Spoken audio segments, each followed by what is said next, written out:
Good afternoon, Tom. I'm so happy to be back interviewing you today. After a short break, we've been busy. Today, we're going to talk about conscious computers, some new information Tom has to add to our intuitive side, and working with our individuality. Okay, well, it's not so much new information as it is being a little more clear about the old information. Evidently, it was something that was left intended but not said clearly. So I would like to make sure that it gets said clearly. And that is that we define consciousness as awareness that makes choices. Okay, that's probably the shortest definition that I've seen of consciousness. It's just awareness that makes choices. Now, the word awareness indicates that it has to be aware of something, which means it has to get input. So consciousness gets an input. And that awareness makes a choice. So somewhere between that input and that output, there has to, the output being the choice, there has to be some processing going on. Okay, so consciousness is an information system. It receives data. It then processes that data, and from the processing of the data and from its own memory of past processing and results, it then makes choices. So that's consciousness. And I've said this before, but what I'd like to add that's a little different is that there are two fundamental modes of processing. Okay, this is the processing function. One of those modes I will label intellectual. Okay, we think about it.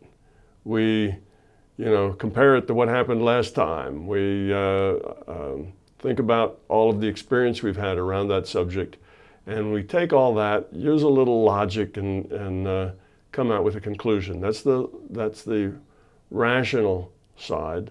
Okay, the intellectual side, the logical side.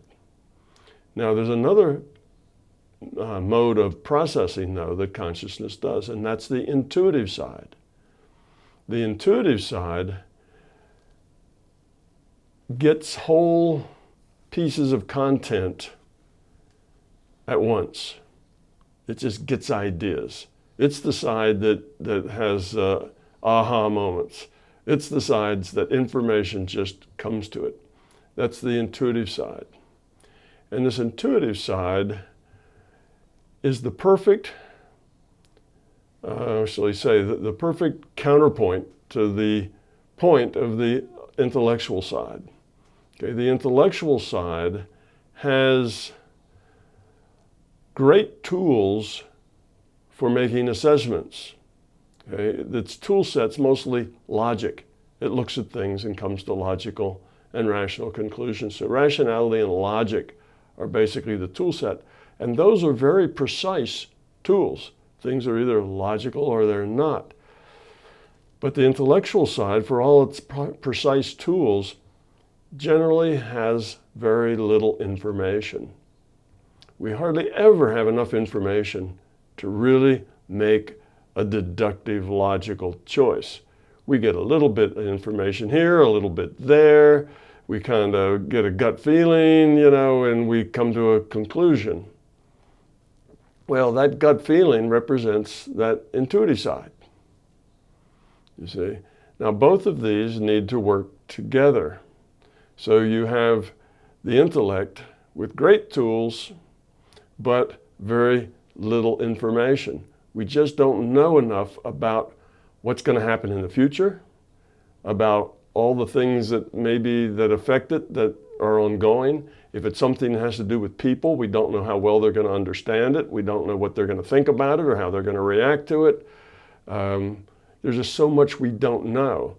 So if you're trying to decide whether you should marry Susie or marry Jane, or how many children you should have, or should you buy this house or should you rent, these sorts of things, there's usually just not enough information because there's always the intangibles, the subjective side that is hard to evaluate.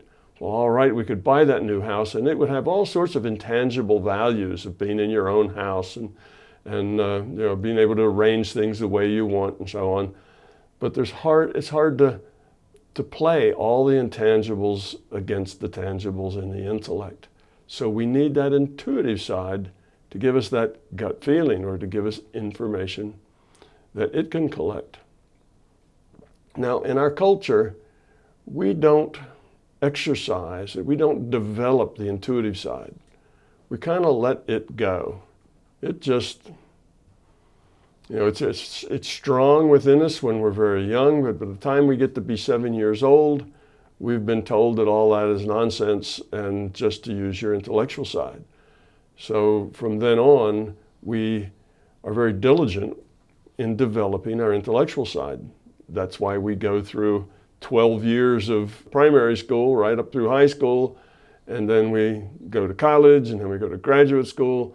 It's all honing that intellectual side. We read books, we study, all to hone that intellectual side. If we look at the intuitive side, it is just the opposite structure. The intuitive side has very uncertain tools. Okay? Its tool set are focus, intent, noiseless mind. We could say like point consciousness, where you're not troubled by things going on, other things. You can shut all those things out. It requires a steadiness, and it requires experience, a lot of experience working with the information that's available to the intuitive side. So its interface is not the very precise logic of the intellect, but rather it's the very imprecise altered state or mental state or attitude or the way you approach the information. So that may change from hour to hour. You may be really excited about something and can't quiet your mind, can't get your mind to be still. You may have a lot of investment in the answer, and therefore you can't just get the information without bias in it, because you have bias in your mind. So we have these problems on the intuitive side. But just opposite to the intellectual side, it has all the information in the world. It has precise and accurate information on everything. And that's the databases that I talk about that you can get. So it's information about the probable future. Oh, yes, marrying Susie or marrying Jane. Well, you could run that out 5 years and look at probable futures. Who said what when? What was that happened in history that affects us now? All of that information is available, whereas the intellect hardly gets, but a smattering of information. The intuitive side has a full information set on just about anything you could possibly want to know information about. So you see these two work very well together. The intellectual side can do what it does from the memory, from the experience base that it's working with, and from the logic it can use. And the intuitive side can offer understanding at a much deeper level of content, but a problematic level of access. Because access is good sometimes and not good sometimes. And your own ego and your own fear and your own beliefs will get in the way of your ability to get the data, and they will color the data that you get intuitively. So it's only with practice and with developing that intuitive side does it become reliable. Does it become something you can count on, that yes, you get information and that information is correct. You know it's correct and you have confidence in it. That is not that hard to achieve, but you have to practice at that. You have to practice putting your mind and your intent in the right mental space in order to make that connection to those databases and make it all the time, whenever you want it, not just some of the time when it happens to work and other times it doesn't, but you can develop that intuitive side of you to where it is just as accurate, just as steady, just as reliable as the intellectual side. Matter of fact, if anything, I'd say even more so, more reliable, more steady than the intellectual side with practice. So that was something I hadn't really talked about before. I talked about the intellectual and the intuitive sides, but both of those are innate processes that consciousness uses. You see, in our culture, we only develop one of them. The other one, we either deny it even exists, there is no intuition. Or you can't rely on it. Well, it's because we don't develop it. We don't develop the skills. Whereas that intellectual side, that also is pretty ratty if you don't develop it. If you never develop those intellectual skills, if you don't know how to do critical thinking, if you can't tell the difference between a fact and an opinion, then that intellectual side can be pretty ratty as well. But we develop that. We work on those skills. So consciousness brings with it both of those aspects. The intuitive side, which is just as reliable, just as strong and useful as the intellectual side, but we just never develop it. And then that intellectual side that does the logic for us, does the assessments, does the judging. Okay, so those are two different ways we process information. So now when we talked about computer consciousness, and I've often said that computers will be conscious when the computer presents itself or is capable of making interesting choices with a free will. That is, it's not algorithmic. If it's algorithmic, we'll say that that computer isn't conscious. We'll say it's an expert system. It's an algorithm. It takes in data, it assesses the data, it looks things up in tables, it extrapolates, it does all that. And then it comes out with its result. See, it's an expert system. But a conscious computer gets conscious not because somebody programmed consciousness into it. You cannot program consciousness. It gets consciousness because it offers free will choices attractive to an individuated unit of consciousness. And an individuated unit of consciousness logs on and plays that computer as an avatar. And in that sense, it's no different than us. An individuated unit of consciousness plays this human being, or that dog, or that horse as its avatar. Okay? And it's limited by the rule set of what it can do with that avatar. So the consciousness that logs on to a computer as its avatar is limited by what the computer can do, by the constraints of the rule set that's placed on the computer. But that conscious computer is conscious just like we are, and therefore it has access to those databases. It has access to that probable future. It has access to everything that consciousness has access to. It's both intuitive and it's logical. So our expert system may one day, once computing is fast enough and memory is extensive enough, someday that expert system may emulate a human being in many things. It may emulate a human being to the point that other human beings wouldn't know that it was talking to a computer that has passed the Turing test. It will be a while before that happens, but it may get close. But what it'll never be able to do is have intuition. What it'll never be able to do is remote view. What it'll never be able to do is, go out of body or heal with its mind or any of those things, because it's just an algorithmic system. It's not consciousness. But that computer that is conscious, because an IOC logged onto it, now that computer can do all of those things. That computer can remote view. That computer can heal with its intent. That computer can communicate telepathically, can do all the things that any consciousness can do. So in that sense, a Turing test could be developed that also probed the intuitive side. And if that was the case, then no expert system could ever pass the Turing test, because that's the difference between being conscious or just having an intellect.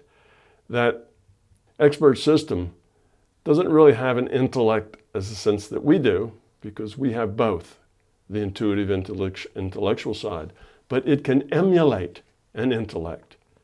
It can, if it were programmed extensively enough and had enough sensors on it where it could sense all of our five senses, and if it was clever enough, let's say, decades and decades and decades from now, somewhere in the distant future, it could get to the point that it would emulate being intellectual. It would emulate the intellectual side. So it might be able to carry on a conversation and discuss current events or discuss history or, act like it was appreciating art. But it really wouldn't appreciate art. It would just be acting as if it appreciated art, bringing out the right phrases, taking the art that it was looking at and saying, okay, and it goes in its database and it says, okay, that's such and such a kind of art by such and such an artist. It would have all that data in its database, so it could discuss it, and it could say something like, oh, I think that's beautiful, or I think that's interesting, or don't you like the colors? All the things that were in its database to say about that piece of art, if that was all in its database, but it really wouldn't appreciate the art, because that takes that intuitive side. That's where that appreciation comes from. It doesn't come from an intellectual assessment. It comes from the feeling. It's the feeling side is part of the intuitive side. The intellectual side doesn't really do feelings. The intuitive side are where all your feelings are. So that conscious computer would indeed have feelings and could have its feelings hurt. That expert system side that emulates the intellect of a human, it doesn't have feelings. It can emulate or simulate feelings. Oh, that makes me happy. It could say that, but it wouldn't really feel happy, you see. So you have a Turing test that could look for the intuitive side, look for the feeling side, and ask questions that you'd have to feel in order to provide answers, not just the intellectual side, which would be pretty challenging Turing test to make. But if that were made, then no expert system would ever be able to pass such a test, because that's the difference between being conscious and just being an expert system. So the expert system is much like your intellect. It's got a lot of logical processing going on there, but it just doesn't have enough data, usually, to actually understand or do much deductive reasoning. And that expert system, that robot posing as an emulation of a human, would have that same problem. Wouldn't be able to understand the feeling side, the emotive side. So that's really the difference here between these two. And that is kind of a little bit of a new look at consciousness, in the sense that seeing it as having two different modes of processing. And it can get to be very good with both. Unfortunately, we only develop it to be good at the intellectual side, and we let the other side go. You have said once, we are as unaware of our conformity as we are of our individuality. From your science viewpoint and your concept of virtual reality, which virtual reality supports consciousness and free will, and materialism and determinism have no time, no consciousness, no free will, and it's kind of a dead end and illogical concept. Could you explain a little bit about the science of our subjective world, how we operate as individuals in this virtual reality? Okay, well, let's start with really the most basic thing is how do we get and process information? Because how we do that defines what our reality is. So let's say we get some information. Now that could be somebody talking to us. It could be, we reading a piece of paper. We can, listen to a radio. We can get information all sorts of ways. But let's say we're getting some intellectual information. Okay, so what happens as we receive it? We have to understand it. What we receive is data. Okay, what we receive is data. Data comes to us. It's by the use of data that we can transmit information.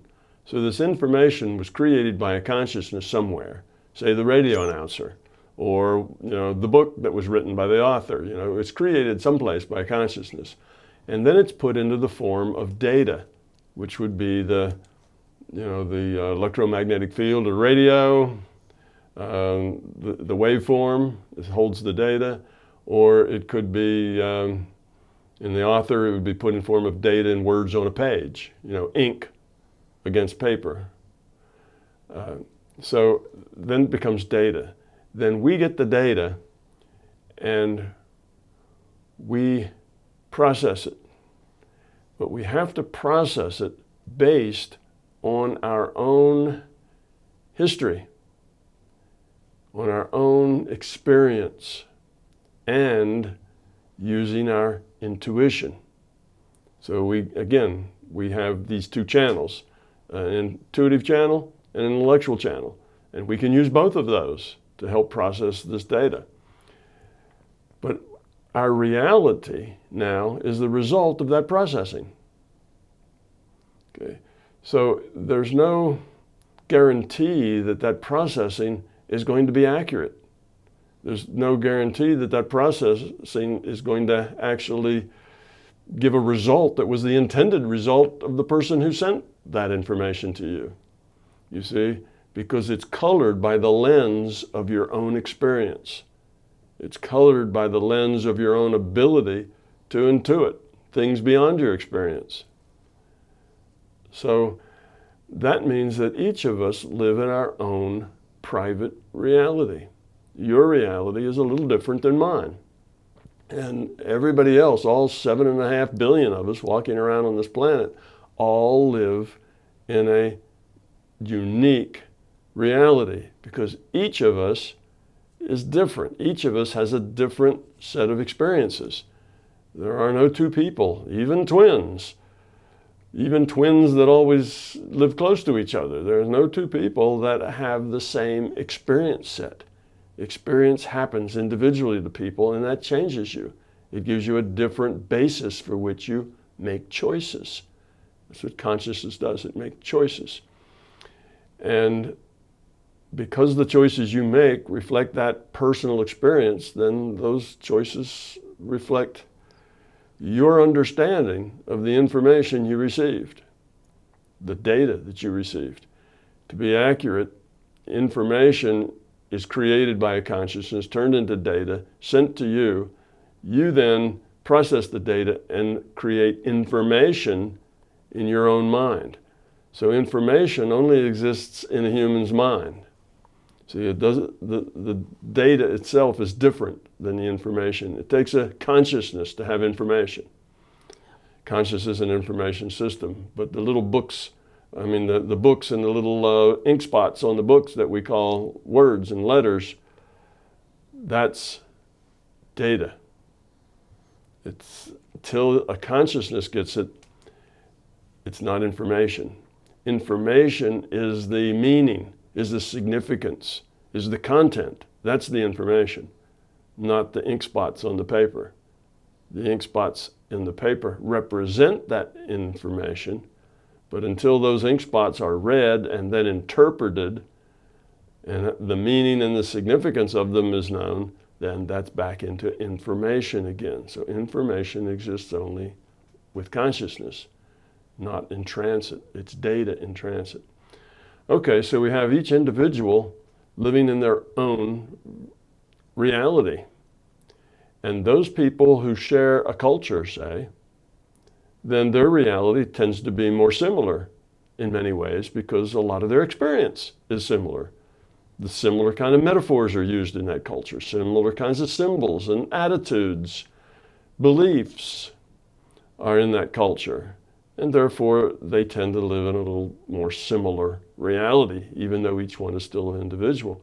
But then you go cross-cultural, say take somebody out of the Amazon jungle who hasn't had any connection with, what shall we say, Western culture, and try to carry on a conversation there about things, and you'd see that it would be very difficult, even if language wasn't a problem. Even if, there could somehow be a magical interpreter between, say, a Westerner and this person out of the Amazon. Even if language wasn't an issue, there would be a lot of other issues. Concepts would be different. Symbols would be different. What's important and what's not would be different. It would be so different. They'd live in such different realities that it would be really hard to say much of anything other than you could agree that, oh, this is a table sitting here in front of us. Now, in their culture, they may have tables. But if in their culture, they don't have such a thing as a table, then even that would be hard. You see, certainly say, oh, do you mind if I record this on my digital audio recorder? Wouldn't make any sense whatsoever to somebody who didn't know what those words meant. And even if you tried to explain it, it just wouldn't make any sense because they wouldn't have the background to interpret that data. Now the data of speech is sound waves. The information's encoded in the vibrations of the sound. And they would hear the sound wave all right, but they wouldn't know how to interpret it. So we all live in our own space. The book was written, Men are from Mars, Women are from Venus. That's because they're two separate cultures, not national cultures or geographic cultures, but gender cultures. And people who are male and people who are female don't see the world in the same way, don't necessarily come to the same conclusions over the same events and things. They pick up different things, and different things are important to them. And they express themselves when they take that data, turn it into information, make choices. They express things differently and in their own way. So that book was written just to help males and females communicate better to each other rather than talking by each other and misunderstanding what each other means. So that's just another example. Everyone's different. That's a little bit of my purpose for this interview. It occurred to me that this great diversity that we have is of value to the system in its evolution. You've done a lot of consciousness exploration. Have you found a great deal of diversity in what you've seen? And do you feel that this diversity is very important to the system's evolution? Yeah, well, diversity is very important to evolution, period. Evolution is a process that tries everything and then keeps what works.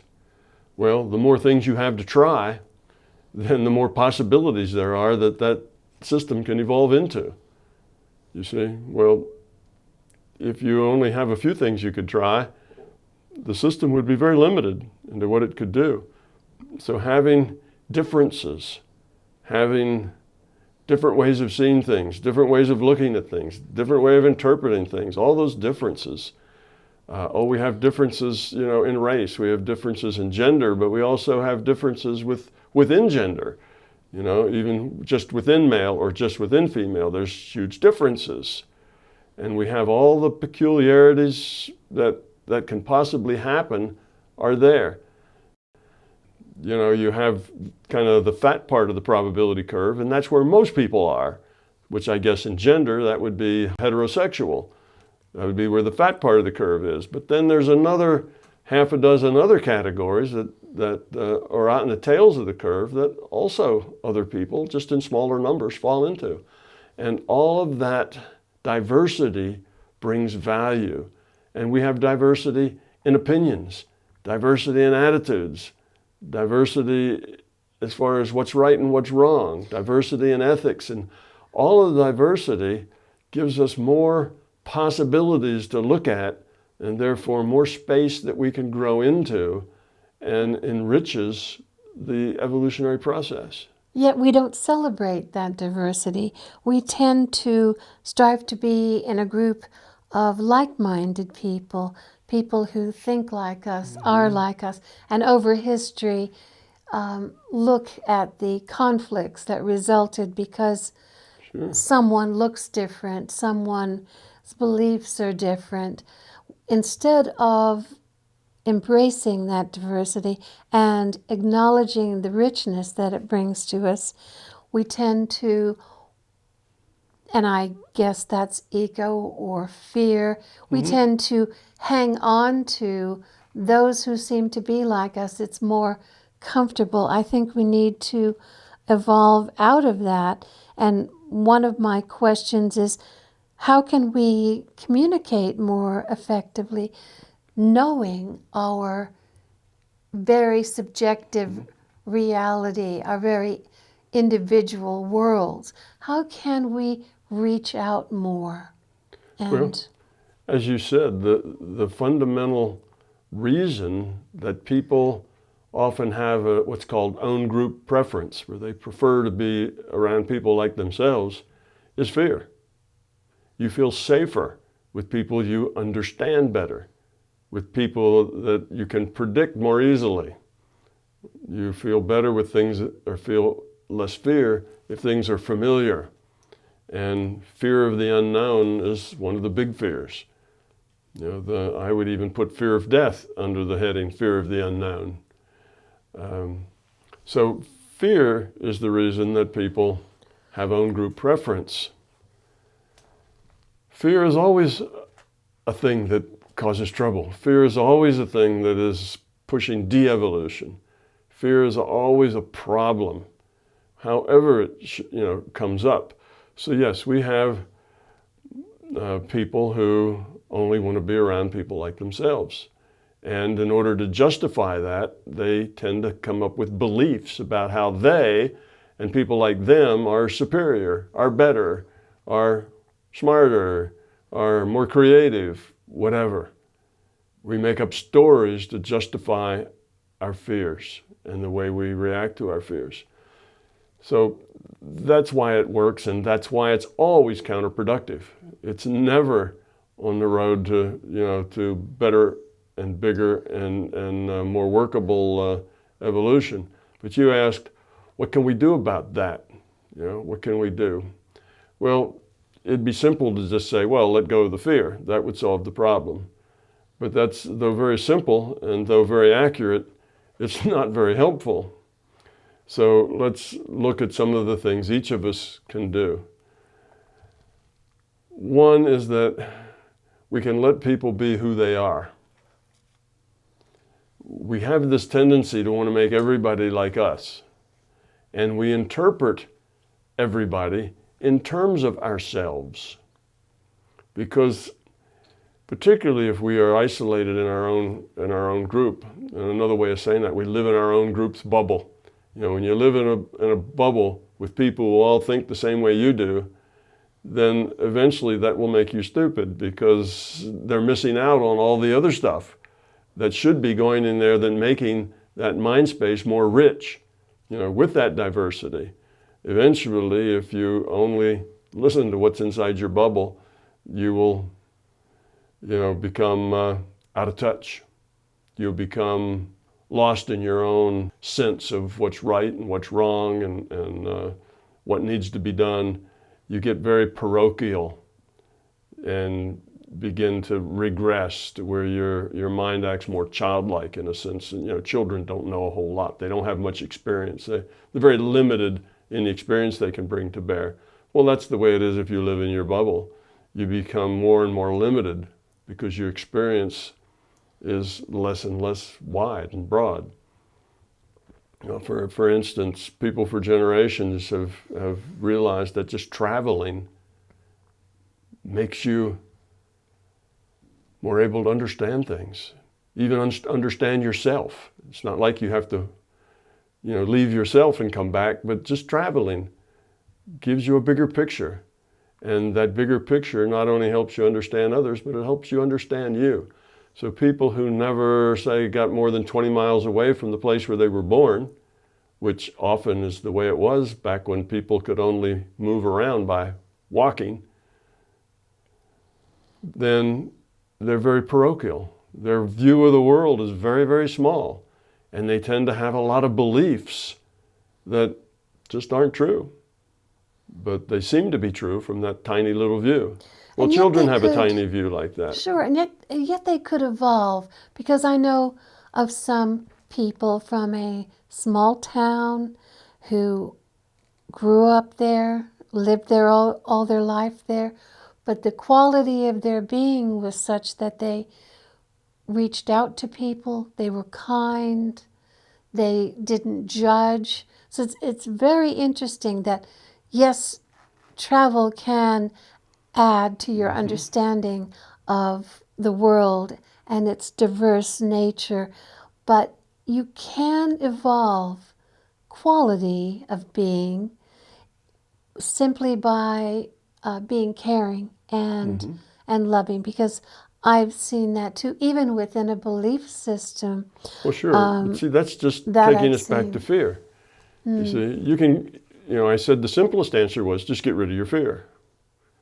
But that's just not helpful to a lot of people. Well, what that individual who lived in a very small space did was let go of their fear. And you can let go of your fear in any space. It's just not as easy, you see. So you are afraid of the things that are unknown. So strange things come and it makes you feel uneasy. Oh, a stranger's in town. Everybody's very uneasy because they don't know. Who is that stranger? What are they going to do? Might they hurt people? Might they rob the bank? You know, might they do this or that? Wow. So there's all of that fear. Whereas after you get out and travel around, oh, it's just somebody from the next city over. You know, maybe they're just traveling through. You don't have the tendency to fear things as much because you've seen other things. You know, there are other people who live elsewhere. You know, so yes, you can let go of your fear in any situation. It's just a lot harder. What the traveling does, it makes it easier for you to let go of that fear.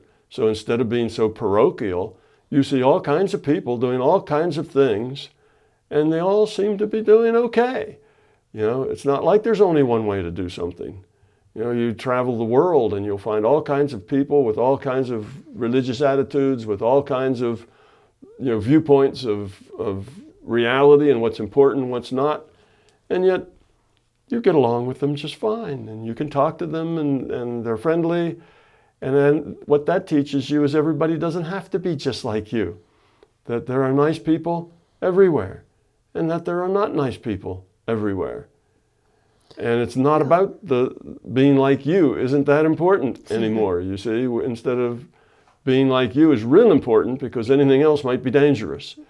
You see, so it's just a broadened attitude makes the fear easier to let go of. That tactic is used in the public arenas. Find something people are afraid of. Find someone to blame for it. You know, that kind of tactic is a diversionary tactic to make people feel comfortable, I guess. One of the things you teach in your programs in the immersive is connecting to mind, connecting to point consciousness. And that's connecting to our true nature. that can also help give you a bigger picture, lessen fear if you experience a larger reality. Your meditation is the first step in that. Would you agree that perhaps you could communicate a little better with a better understanding through exploring the larger consciousness system? Well, meditating is just a practice of letting go of the noise in your mind. And to get rid of the noise in your mind, you also have to get rid of the fear and the nagging and the negative stuff in your mind, as well as everything else. So just meditating is something that will broaden, you somewhat, because it lets you, it at least lets into your world something greater than just what the intellect works with. It lets in part of that, that part of you that's feeling based, that part of you that's intuitive, and that's an important part.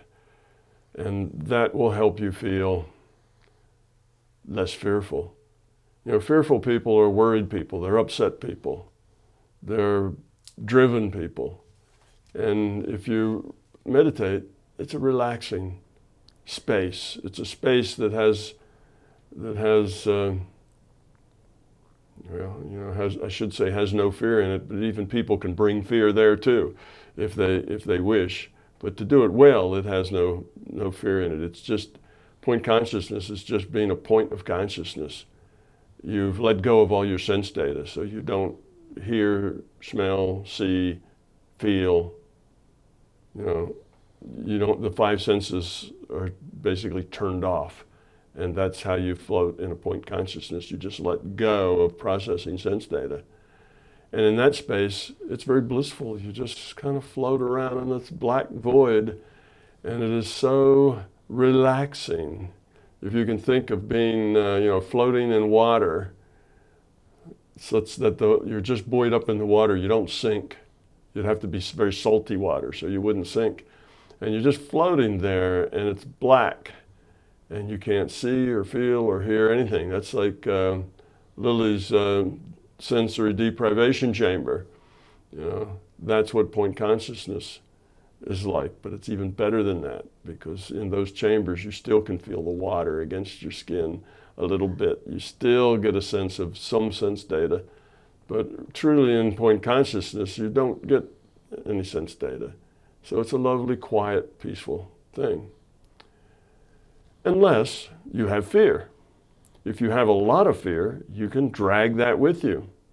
Some of the early research with sensory deprivation tanks, some people found them immensely relaxing and peaceful, and other people found them terrifying because they brought their fear along with them.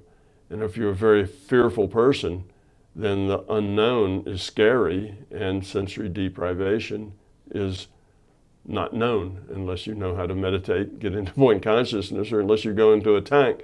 And anything that's different, again, becomes scary.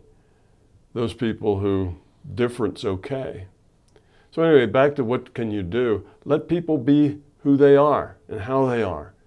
Just deal with them as they are, and don't try to make them like you. Don't try to make them be anybody other than who they are. So respect the differences. Here's somebody, they are who they are, they're different than you. Respect that. That's okay. It's not, oh, here's somebody, they're different than me. Oh, that's a problem. You see, it has to be okay. So that's the first step, is just letting everybody be whoever they are.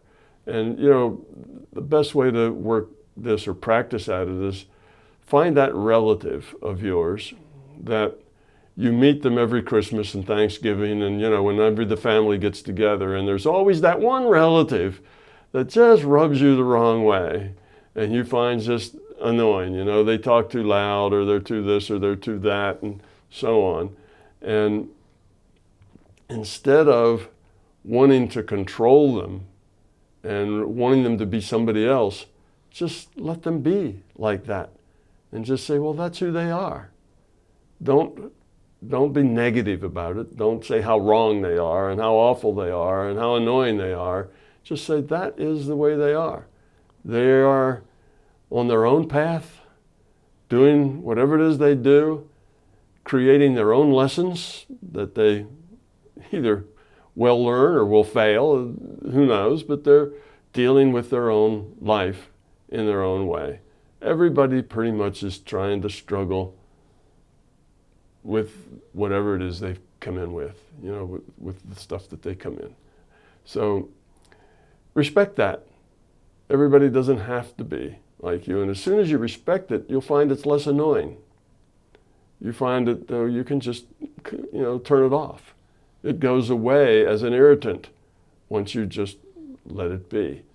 And when you have some abilities with consciousness, as you demonstrate in your programs, you can communicate with people non-verbally, which takes the struggle of overload of information and the chaos that exists here and puts it in another perspective, in a larger reality.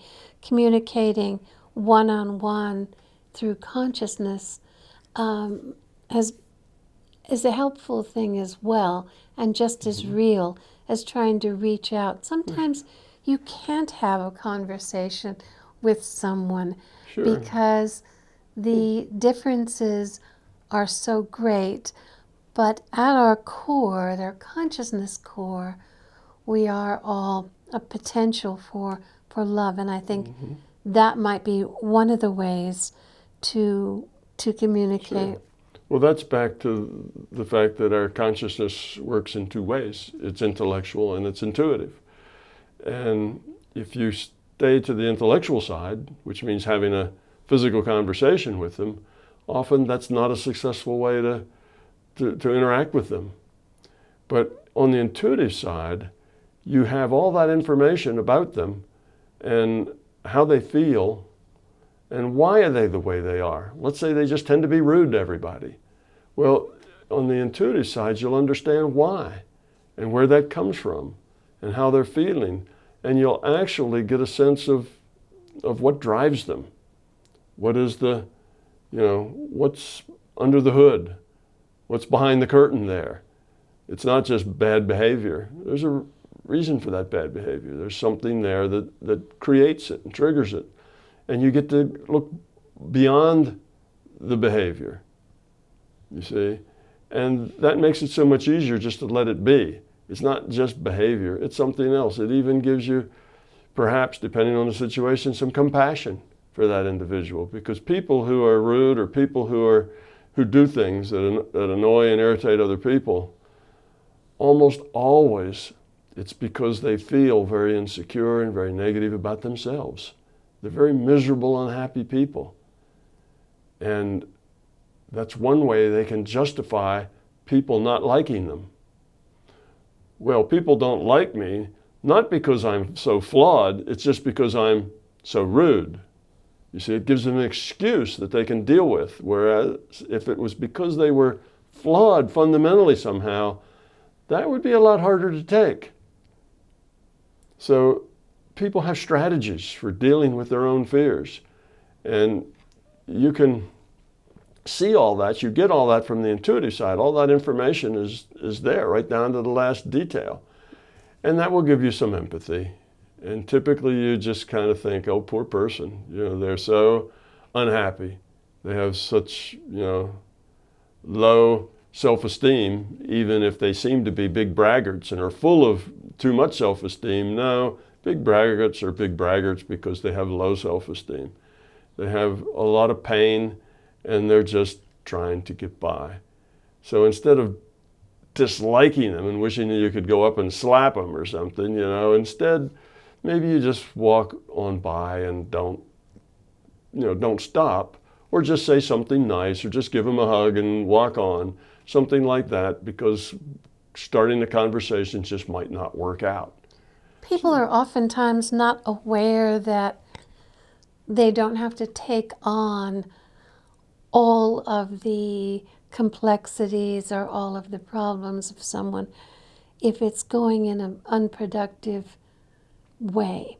I think an important thing is to be able to decide when that's productive, when there's potential for some good, and when there isn't. Well, sure. You can't push people to see things differently than they do. You can't push people to be any different than they are. That's why you have to start out with accepting them the way they are. But there may be other subjects or the things that you can discuss with them.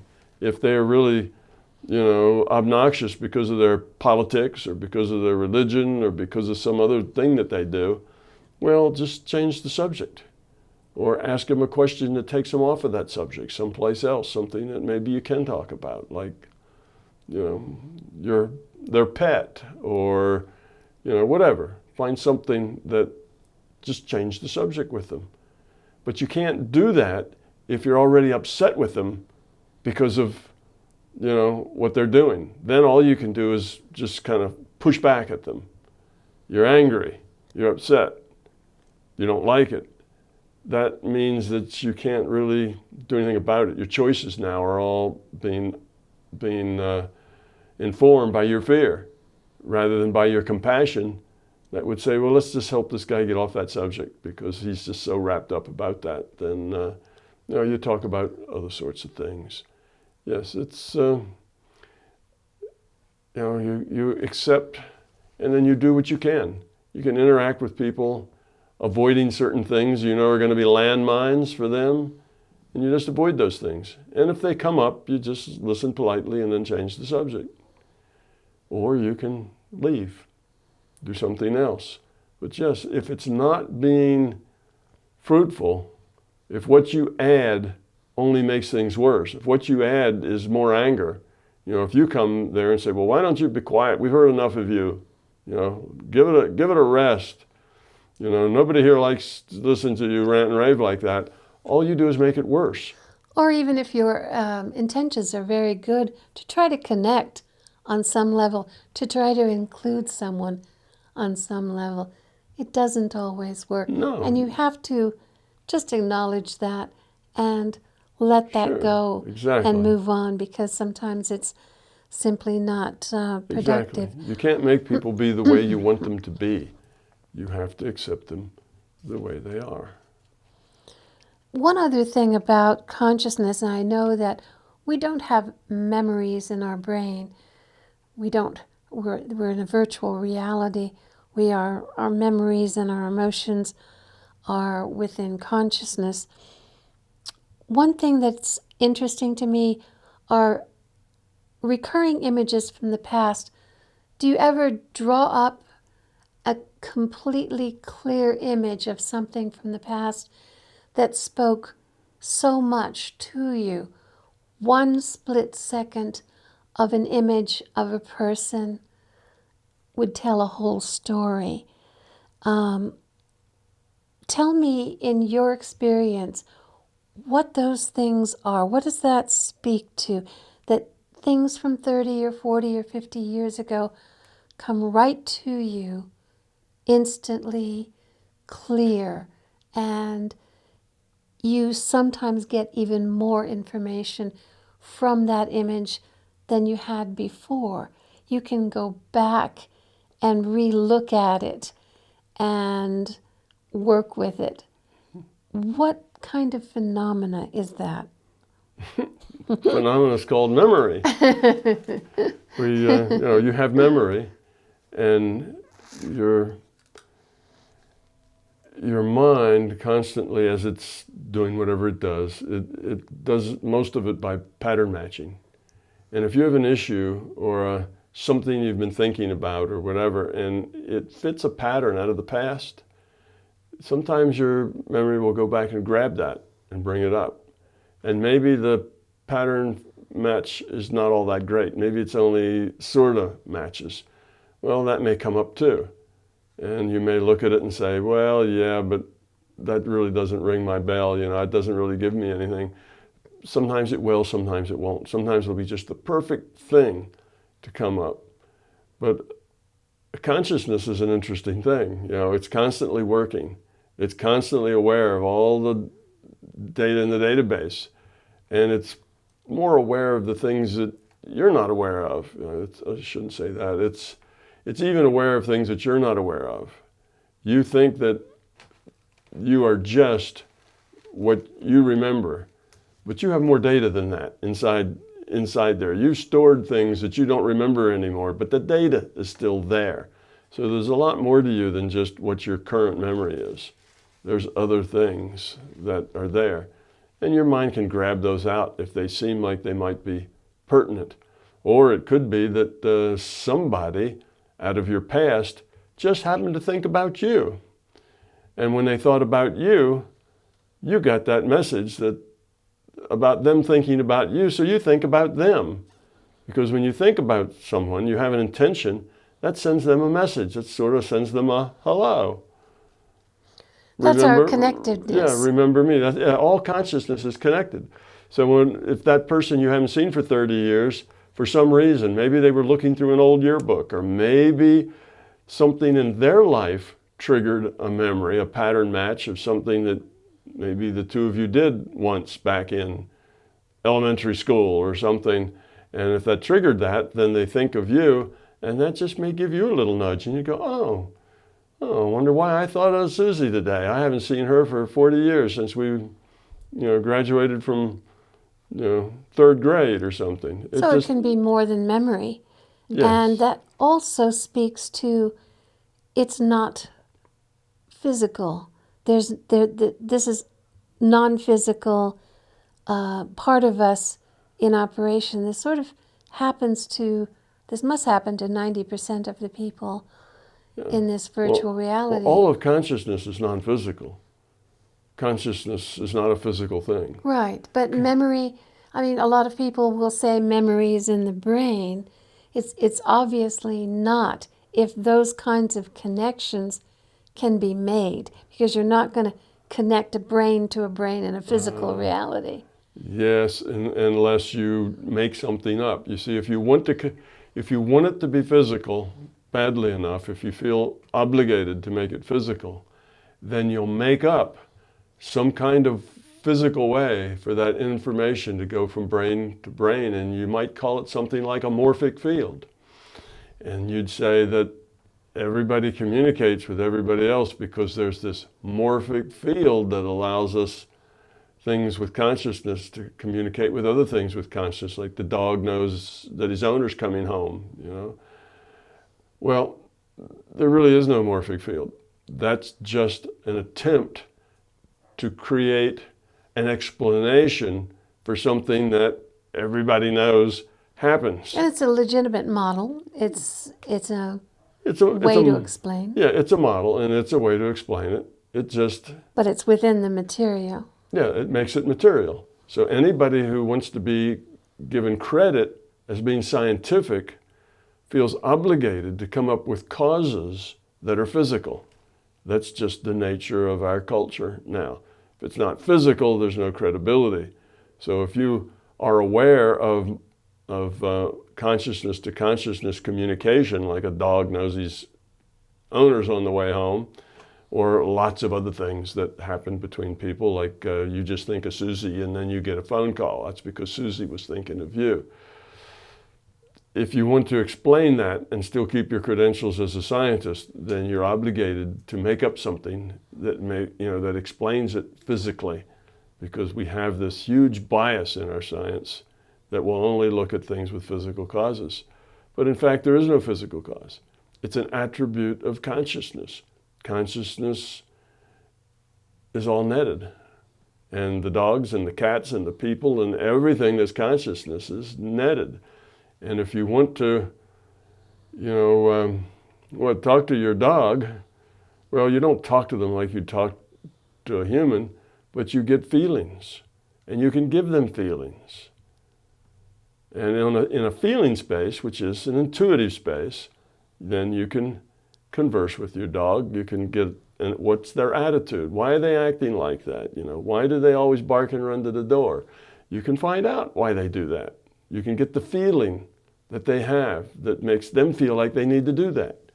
So consciousness to consciousness communication is an easy thing to do if you take the time to develop that intuitive part of yourself. It is a very difficult thing to do, almost an impossible thing to do if you've never developed that intuitive side of yourself. If all you are is an intellect, and that intuitive side is might as well be dead, it's not, you've never developed it, it's still the way it was when you were 2 years old, or probably not even as good as it was when you were 2 years old. Then you'll say, well, that's impossible. You can't communicate with your dog. Your dog doesn't know when the owner's coming home. It's the fact that Susie just called you on the phone just 5 minutes earlier, you got some thought about Susie, and then she calls on the phone. Well, that was just circumstance. We can always blow things off. That's called denial. That's how you blow something off that you don't want to deal with, is you deny it. But we know that there is lots and lots of records and research of people communicating. A mother knows that her children are in trouble. That happens lots. Like you say, a large portion of the population has sometime had, knowledge about others that they care about, even though that knowledge wasn't transmitted physically. Absolutely. But we ignore those things and write them off to circumstance or happenstance, because that makes us feel better about our beliefs in materialism. Well, back a little bit to communicating with others here, I guess. We often have expectations of others that are based on our individual interpretation of things. And you've said, meet them where they are. But how likely is that to meet them where they are when we are in such a subjective reality? Do you have some tips on at least coming close? Well, sure. The problem is, as we said when we started out, everybody lives in their own reality. And if you have not lived up close and personal with that person for a very long, long time, there's a pretty good chance that you don't know where they are and where they're coming from. And even if you have lived with that person a long, long time, you may not know where they are and where they're coming from, just because they live in a different reality. Maybe they're a different gender than you and they just think about the world differently. It's, we all have that part of our life that we can share with others, and that part that we can't, because others just wouldn't understand. So we talk about some things and we keep other things to ourselves. So when you communicate with somebody, you can't be sure that you really understand what it is they're trying to tell you. And the first thing that you can do is don't make a belief out of what your best guess is. In other words, you think, oh, they must mean this, because that's what you would mean had you said the words they said. So then you believe that that is the way they feel and that is what their message is about. So you create a belief, and that's not a good thing. That belief limits you now. You think that that person has communicated something to you, and it may be entirely wrong, but you believe it. Therefore, you act on it. So better to just let people be and not try to exactly know what they mean. Just let that be okay. And I guess the way I often say that is learn to live gracefully with uncertainty. So you don't know exactly what's going on there. Well, that means you don't get upset. Instead of saying, oh, I know what's going on there. Well, that's an awful thing for them to think, an awful thing for them to say. How could they say that? And now you're upset when they maybe didn't mean that at all. That's just your interpretation. So maybe you can ask another question.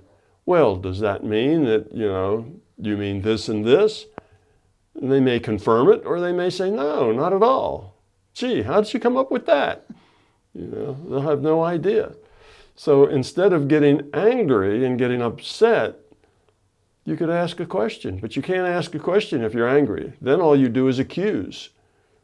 You accuse, you point a finger, you whatever, you get angry.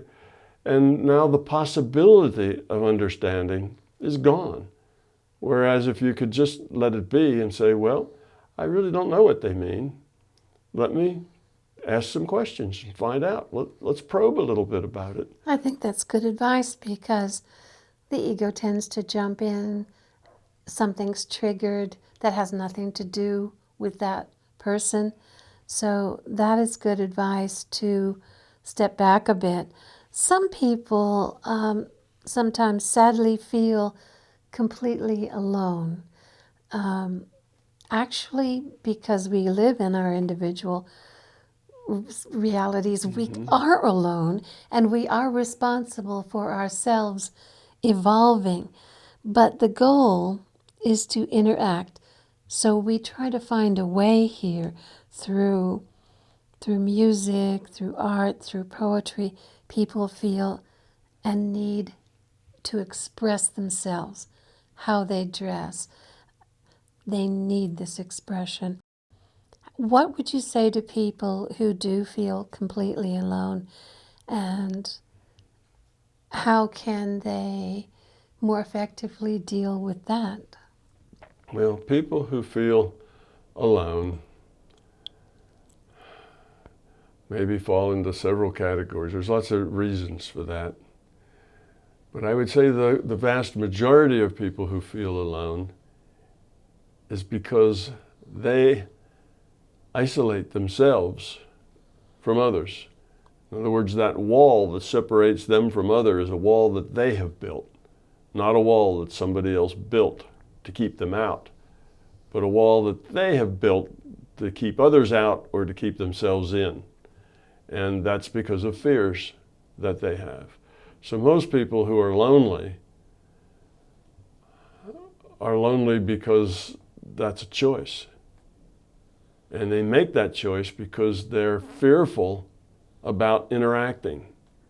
Oh, if I go interact with those people, they won't like me. If I interact with those people, I'll just be rejected. If I do this or I do that, or those people are also stupid. I don't want to interact with any of those. You know, they're silly people. Therefore, I'll just be by myself. But they're not the only people on the planet. Find some people that you can interact with. But people who are lonely sometimes are people who, I don't know how, that's not necessarily a good way to put it, but like to suffer. They're lonely and they're all by themselves, and I guess that's just the way it is, and I'll just learn to deal with that. And I'm very lonely, but they don't make an effort to go out. They don't like being lonely, but they fear even more going out and interacting with people. And they'll make up all kinds of excuses about how, well, I could go talk with those people, but those people aren't very nice, and all they do is gossip, and I'm not really too interested in that. And that may or may not be true. We tend to justify things. We make things up to justify how we feel, and then we believe the stuff we make up. So mostly we build those walls ourselves. So you can be lonely in a sense that you have something you'd like to share, but there's really nobody appropriate to share that with. Okay. Well, you either meet more people, make new friends, or you keep it to yourself. But you shouldn't feel negative about it. If it's there's nothing wrong with being a recluse. There's nothing wrong with being a hermit, if you're okay with that. If you're a happy hermit, then fine. The only problem is if you're a hermit and you complain about it all the time and you feel bad about it. So if you tend to be a loner, you like your alone time, you like being by yourself, you don't need a lot of interaction with other people, and you're happy with that, well, there's nothing really wrong with it. It isn't challenging. It tends to get boring, and that's really the only thing wrong with it, because most of the challenges we have to grow come from others' challenges.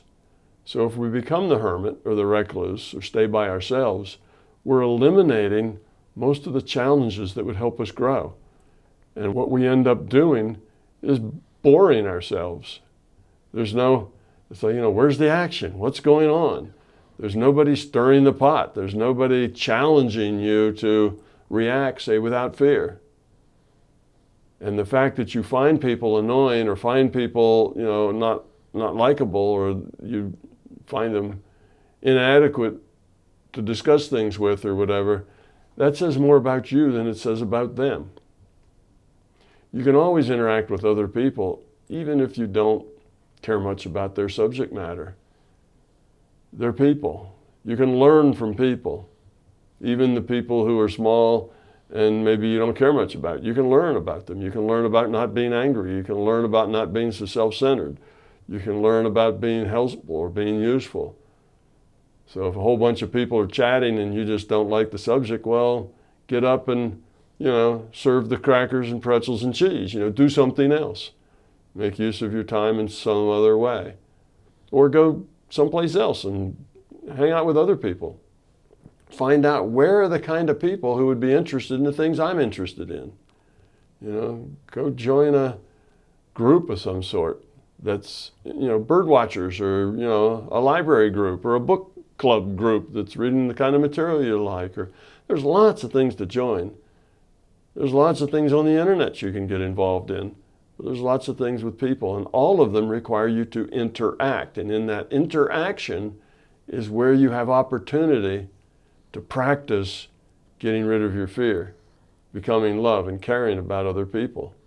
I think sometimes in our very high pressure society, kind of chaotic at the moment, people tend to turn to drugs, alcohol, food. Don't underestimate food as a drug, because it definitely can be, as I know.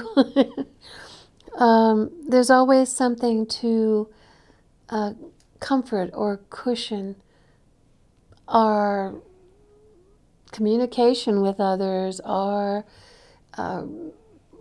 working out things in our reality. Mm-hmm. There's that aspect that kind of interferes with our communication. Yeah, well, that's others. People who are trying to escape themselves. People trying to escape their fear. People trying to escape them not feeling good about themselves. That's why they take the drugs or need a cupcake in order to feel better. It's them trying to escape from themselves. Well, that's fear. They don't like themselves. They have negative attitudes toward themselves or maybe even others, but all that comes from the fear. So that's a way of dealing with a fear. It's called, I can't lose if I don't play. So you can't lose if you refuse to play. If you refuse to go out, refuse to interact, refuse to be civil, refuse to whatever, just take a drug, go blotto, and now you're out of the game. But you're still somehow being social with other people while taking drugs and going blotto.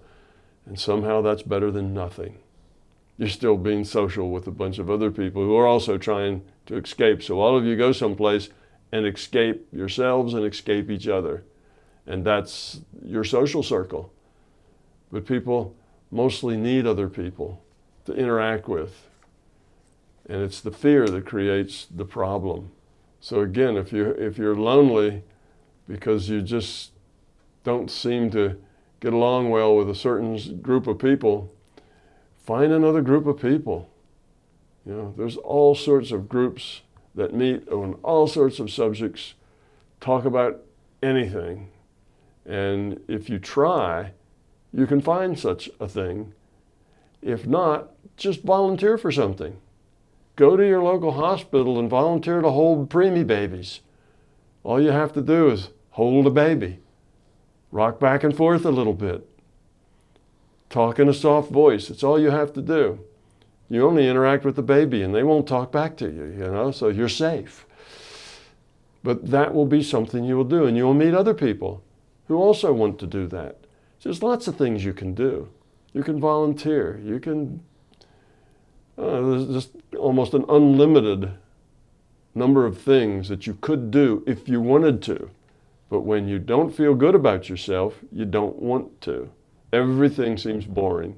Everything seems useless. Everything seems negative. And that's called depression.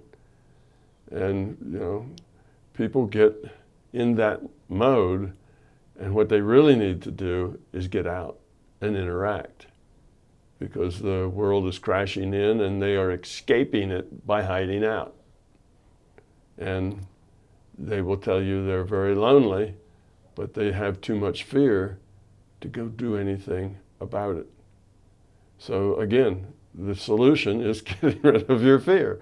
No matter which way we turn, we end up with the solution is to get rid of your fear, which will get rid of your beliefs and get rid of your ego.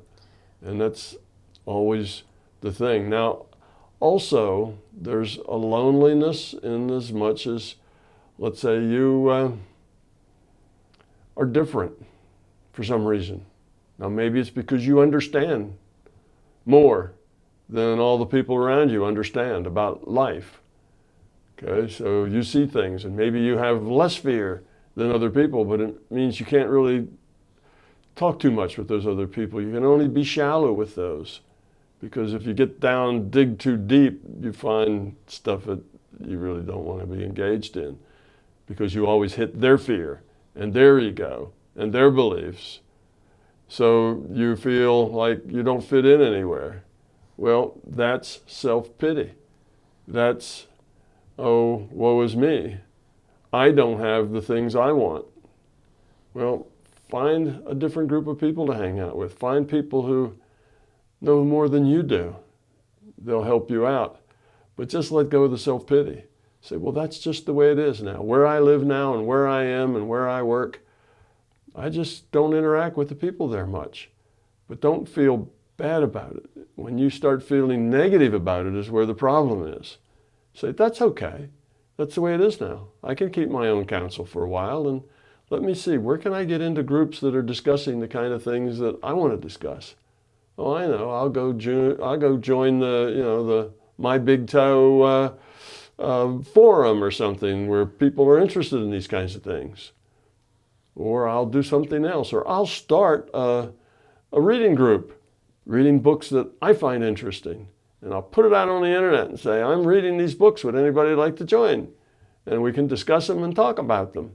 Well, you'll find somebody. And you learn a lot more than you learn about the book that you're reading. Exactly, you see? So there's things you can do. So being lonely is a thing sometimes we have to put up with, but we shouldn't be negative about it. We shouldn't be sad about it. We shouldn't be unhappy about it. It either is what it is and we just deal with it and accept it, or we take steps to not feel that way. We take steps to fill our life with other things. You're not lonely if you really are experiencing a lot of joy just in being, just in interacting with people. It doesn't matter whether those people understand you or not, or appreciate you or not. Just joyfully interacting with them is very fulfilling, and you're not lonely. So, they say that, the person at the top is always lonely, whether it's the CEO or whoever, because they can't just be open about everything with everybody. And accept that. But you got other facets of your life where that's not necessary. Well, we have shown that everything is subjectively interpreted. We need to reach out as best we can. The answer can only be reaching out to other, as you've always said, love and caring in the highest sense. In a more day-to-day practical sense, the LCS began as awareness. And we did an origin of consciousness interview where we did a little bit of conjecture. Previously, MBT did not have what was consciousness before now. How did consciousness begin? And you had a little bit of conjecture about, since we are part of the larger consciousness system and we contain potential for fear and love on both ends of the spectrum, that the larger consciousness system must have had that potential for fear in the beginning as well. It only took, it was only billions of years in the making to come out to what it is now as a being of love. So give yourselves a break. Love is the answer, I guess. Yeah, absolutely. Absolutely. If you feel all alone and that's okay, then there's no problem. It's just the way it is. If you feel all alone and that makes you unhappy, then that's your ego. That's your fear. Get rid of that fear and it'll be okay. It won't be a problem. It's only a problem if you believe it's a problem. If you feel that it's a problem, and you'll only feel that it's a problem if it's a problem. Oh, I'm lonely and that's a problem for me. Well, that's about you. You see, if it's about you, then that's about your ego. But I'm all alone and that's okay. It's fine.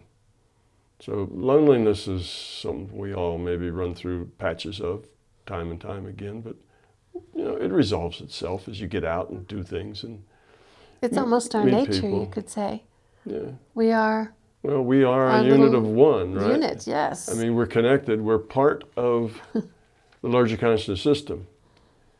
We have that intuitive part that's connected to everybody all the time. So we're never really alone in that sense. We're connected to everyone all the time. And we can use that channel if we care to take the time to develop it.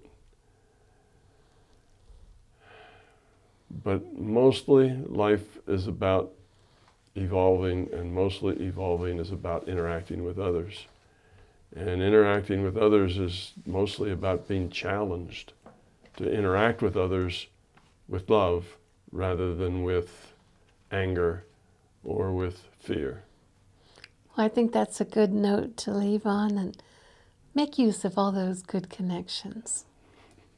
Thank you for this, Tom. Oh, you're welcome.